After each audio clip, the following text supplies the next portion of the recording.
Oi, gente, voltei e eu trouxe comigo esse livro aqui, Eichmann em Jerusalém. É um livro da Hannah Arendt.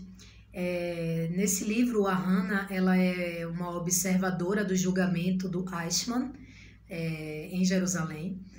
O Eichmann ele era um dos funcionários do Estado alemão durante o regime nazista.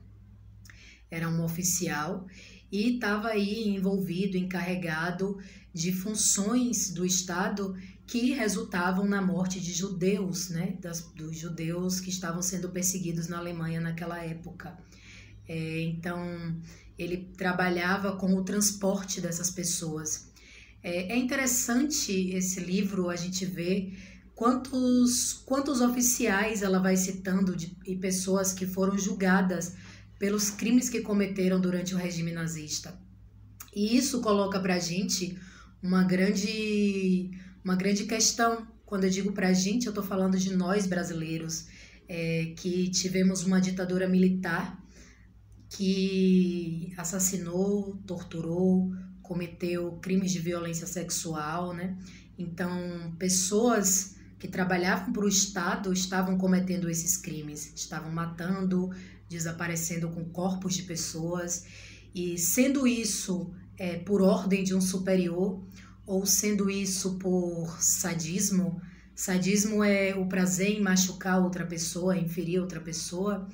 Esses homens, esses oficiais das Forças Armadas que mataram, que violentaram sexualmente, que torturaram, eles não foram julgados por causa de uma lei que foi dada para perdoar os crimes políticos aqui no Brasil durante a ditadura militar. Mas isso é muito injusto e isso é um furo, um buraco gigantesco na nossa história. Inclusive um buraco de vergonha, onde criminosos não foram julgados. Existe uma dívida do Estado brasileiro com as famílias que perderam seus filhos, que perderam suas mães, que perderam o pai, ou que perderam pai e mãe para violência, ou seja, porque foi assassinado e o corpo desapareceu, ou seja, porque essa pessoa foi torturada e depois mandada de volta para a sociedade com todos os problemas emocionais e psicológicos que uma tortura pode ocasionar, com certeza ocasiona, né? E existe essa dívida do Estado brasileiro com essas famílias, né? Com as famílias das pessoas que foram vítimas da violência cometida pelo Estado durante a ditadura militar.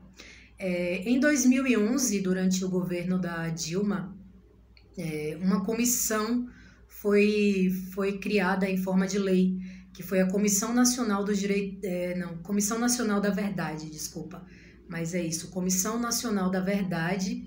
Essa comissão, ela investigou os crimes na ditadura militar e em 2014 gerou um relatório. Esse relatório encerrou a investigação e o relatório está pronto para que um julgamento aconteça.